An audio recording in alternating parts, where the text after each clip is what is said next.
Oh, we're live too. What the fuck? I don't hear nothing. Settings. Logitech. Microphone. Let's go. Logitech microphone. Communications. Let's go with the Asus. Let's say. Hello? Your microphone's muted. Microphone is muted. Your microphone. Can you hear me? Is it now? Yeah. Okay. Is my microphone muted now? No, you're good now. Can you hear me? Yeah. Do I sound okay?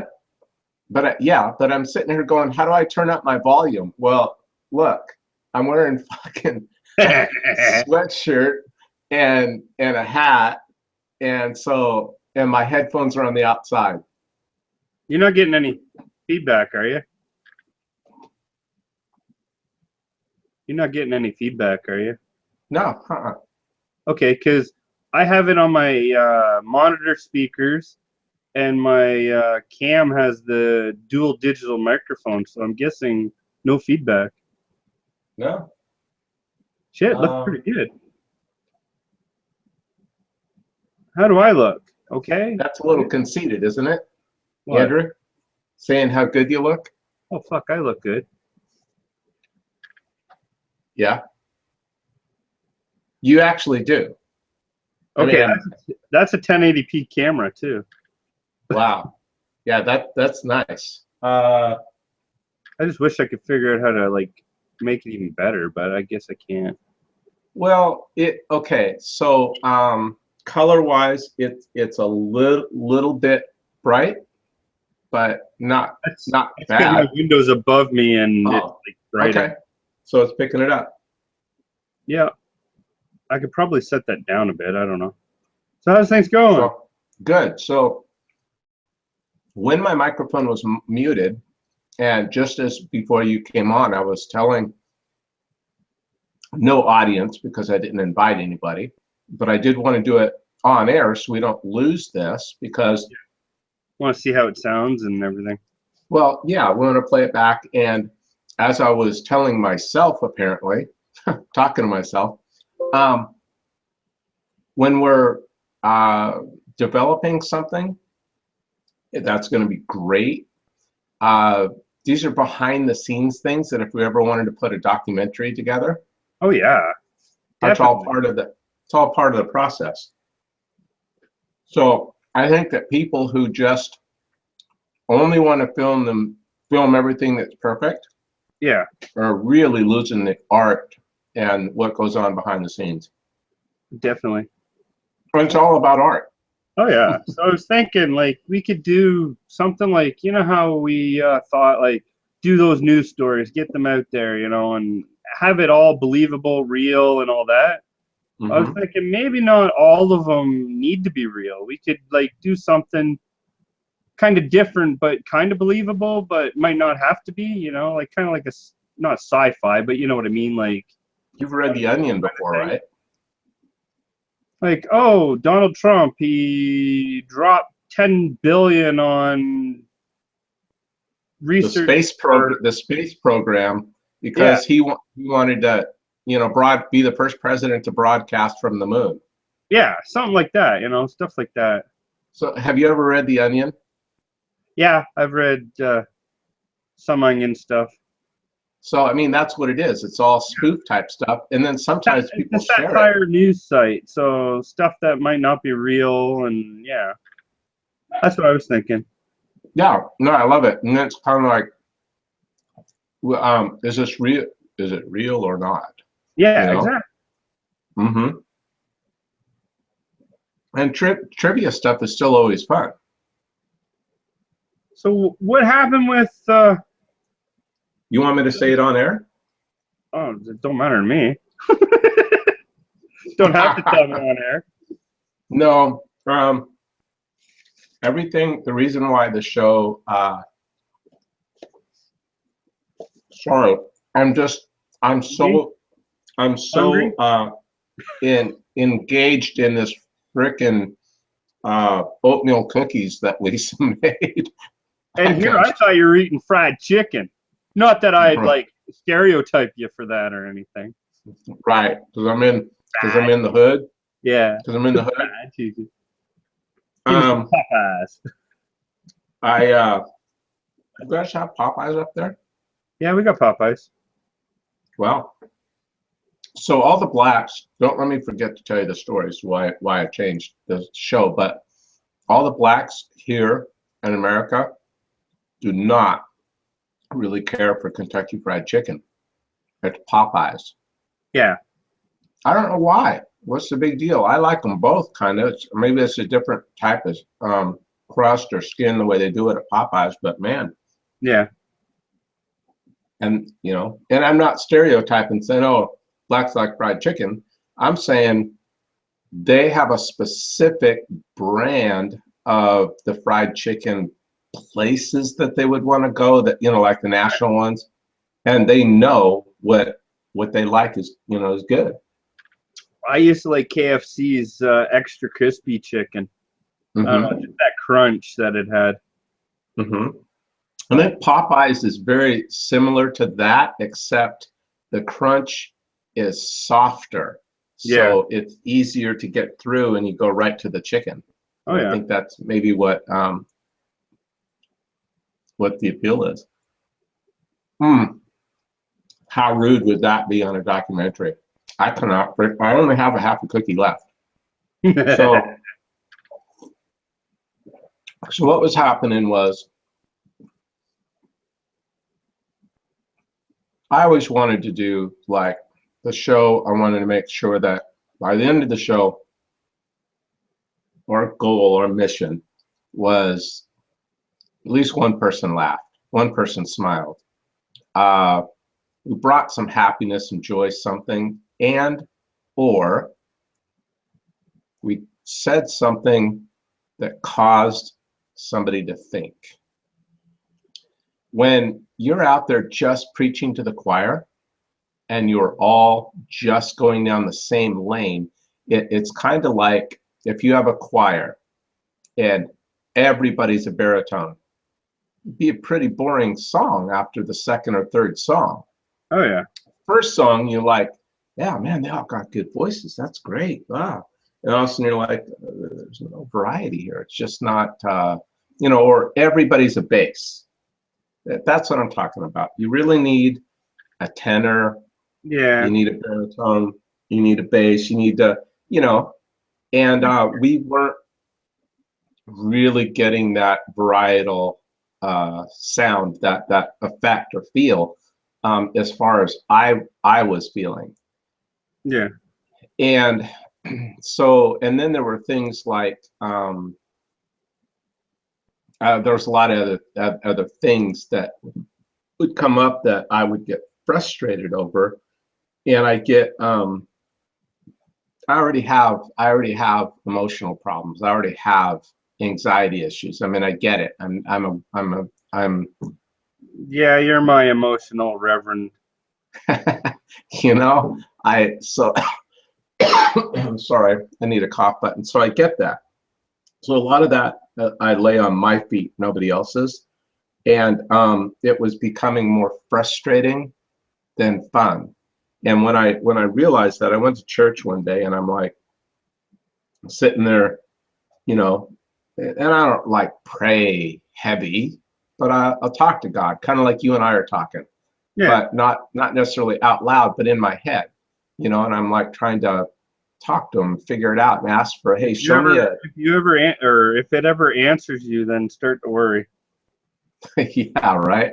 It If I could see be a bush, if I see a bush burning or a picture talking to me, right? But Yeah. it just started to feel in my heart right then and there. I said, you know what? I don't have enough time left to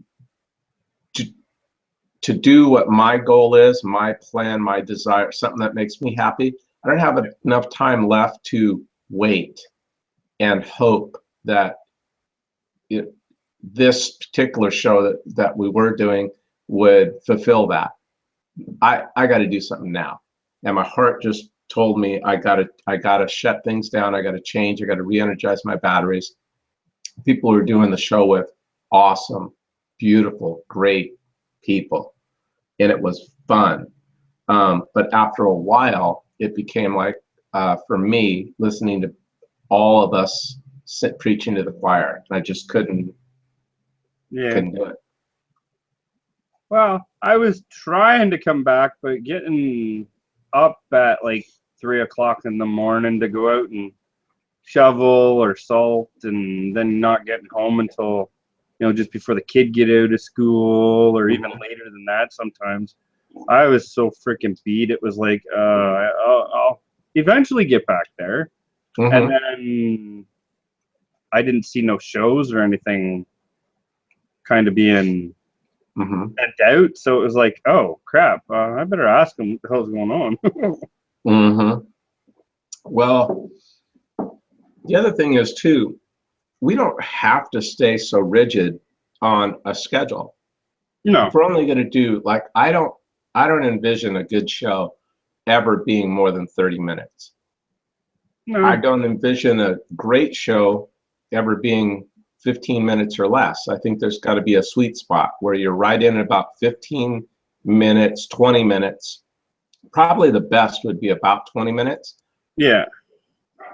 But I don't know that we need to do something as professional as a TV show where it's straight 30 minutes and boy, you better get off right now. But then they don't really actually do a half-hour stuff either, because a lot of the professionals got all the commercials and stuff, and by that time you're only about 18 minutes maybe. Yeah, their average is about 22 minutes, and then it's 30 minutes including the commercials. So you take out all the commercials, you're watching about 22 minutes of TV. Yeah.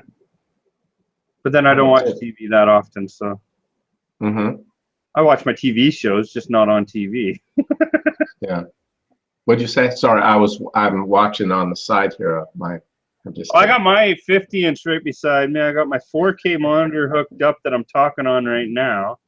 Yeah. So I picked up a brand new 28-inch 4K monitor. Picked up 1080p. I'm running my desktop. That's awesome. I watch I got Kodi TV, so I watch that off the desktop on my TV. So I have a split screen, so I don't have to worry about, what's on TV. I pick and choose what I want to do. Have you been watching The Blacklist at all? I haven't watched past episode like 4. How about Blind Spot? Yeah, I watched it. Yeah, those are kind of, I like those shows. Those are kind of. There'd be another one you might like called Colony. It's funny. I kept seeing the interviews, and I set it to tape, and I started taping it. And after the first 2 shows were sitting on my DVR ready to watch, and all of a sudden I got this thing inside me that goes, fuck, you cannot sit here for another 30 minutes and buzz through commercials and get into this new show. And I deleted them. You'll like them. You get to watch it. You'll actually like it. No, I figured I would, but I'm already into Blind Spot. I'm already into Blacklist. And then there's a couple of comedy shows there's only 2 comedy shows that Lisa and I really like. One of them is Last Man Standing with Tim Allen. Yeah. Have you ever seen that? I think I've watched a couple episodes.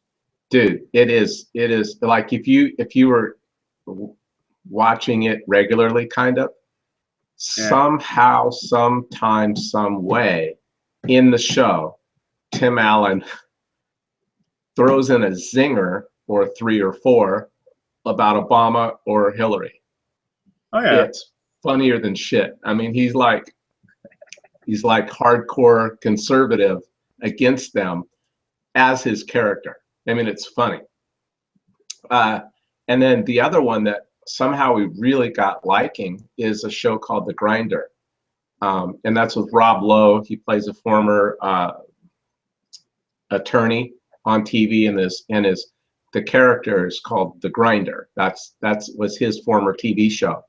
And he wanted to kind of retire for a little bit of time and get back to his family roots. and he moved back to Colorado and moved in with his brother, and his brother happens to be Fred Savage from the Wonder Years.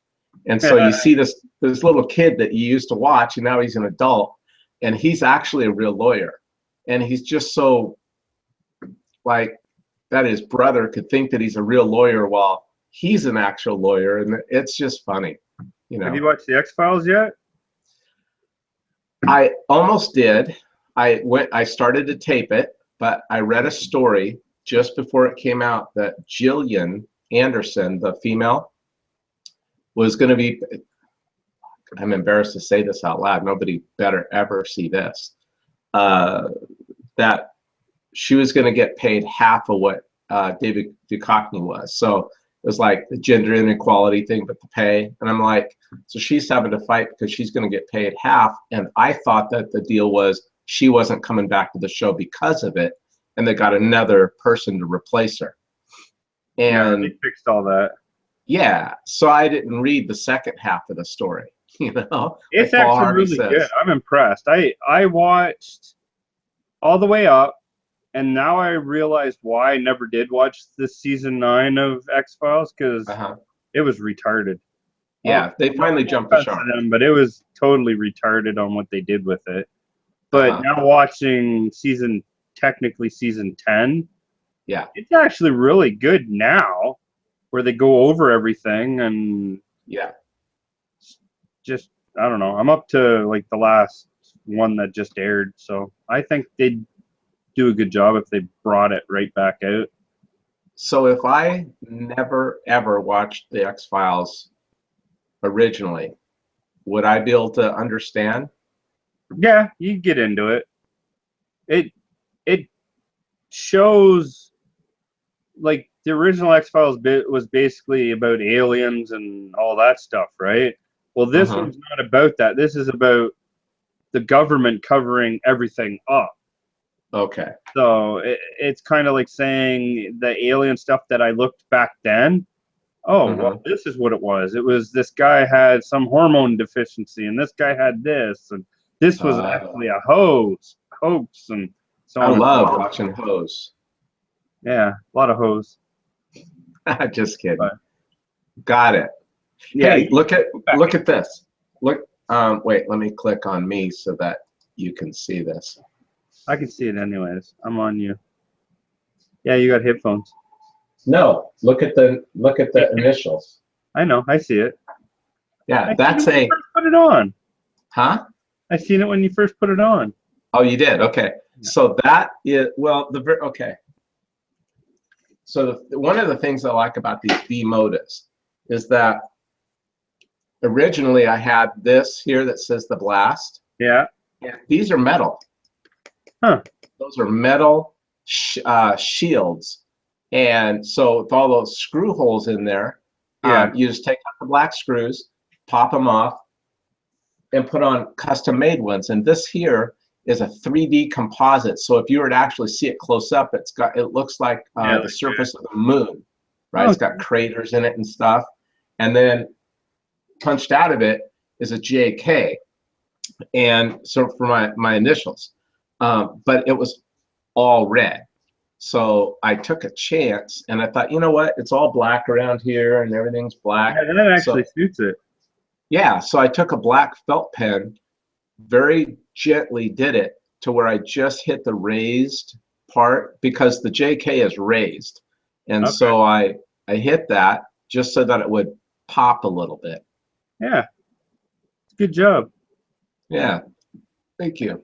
But there's still one of the most, if we were ever going to do, and I would like to do this, okay, so if you look up Mayflower Electronics, these guys are back east or something, and they handcraft headphones, but they really handcraft DACs, digital analog converters and amplifiers to help your headphones sound better. They convert the digital to analog. So one of them is $299, and I'm watching some of these YouTube videos that are what do you call it, review type sites where they review a product, And I'm like, shit, this guy's got like 200,000 views or something, and his video's stupid. And so I asked them, I emailed them, and I said, hey, here's the show. This was like 2 months ago. Here's the show. We would love to do a review on your product and interview you, have you come on an interview. My end game was, will you send me a free DAC? See? And then we're going to talk about it, because I have this DAC right here. I only bought it for like 40 or 50 bucks. It's SMSL little DAC. And what you do is, so you plug your headphones into it, it goes through the computer. It's got a USB port. So some of these are really cool where you can actually plug them into your headphone and take it with you. They're portable so that it sounds so clear. This one, I'm not really happy with it because it picks up all the sound from inside of the computer, and it's horrible. And then as soon as the music kicks on, everything goes away except the music. And it enhances the sound so beautiful that it's really great. Well, that is just a basic DAC, 50 bucks. If I had one that was handcrafted, 300 bucks. Yeah. My headphones do that with the software. I've got the Razer Chroma headphones, right, that I showed you before that change color. Yeah. It's USB, so it plugs right direct into the desktop. Right. And the software itself, 7.1 surround sound. So I have all the bass, all the treble, everything right there, and I've got the full spread that I can control all the different stuff like right there. Yeah, okay, so that's good, but you should read up on this. The DAC goes in between that, and it converts, because what you're getting right now is digital sound out of your computer. Yeah. But what music is really recorded on is an analog sound. Yeah. And so it converts the digital into analog, and it amplifies all the small, beautiful things that you don't really, you do hear, but it just, it opens it up like a beautiful flower, and you're like, oh, wow. And so to the Mayflower guys, do you see how I'm describing how it opens up to a beautiful flower, your sound? Yeah, I've read Send all me one. that before. When they're talking about record players, because that's all true analog when it records onto that. And when you do that and you listen to records, you get all that nice, sweet sound and amplification and all that. Yeah. And then I gotta get going. It's like 12 o'clock and our birthday party's ended. I gotta go. Yeah, we're actually heading to a birthday party here in about 2 hours. We got to leave. So, anyways, good talking to you. All right. Some behind the scenes that we recorded. It'll just be sitting there on YouTube for whatever. I won't take it off, and then I'll look at it later and see how we sound and look. And and then let's start thinking about when we can actually tape some segments, the 15, 20-minute ones, and then just fucking start posting them. Oh yeah. Sounds good. Okay. All right. All right, buddy. We'll talk to you soon. Tell the family I said hello. I will. Thank you. Okay. Take care. Okay. Hello. Hi, Brandy. All right. Hey, Brandy. Hopefully he can't hear this, but tell him how good he looks right now. See, I don't want him to get a big head. Oh, yeah, there you go. Got a big head. I see you. Oh my God. Hi. Hey there. Yeah, well, He was like the Unabomber earlier. Oh yeah, there. Okay, I like that better. Now I can hear still, and I got my Unabomber set on, and you can actually see the blast. See? Okay, I found my look. All right, I'll see you guys. okay. Take care. Bye-bye. Bye.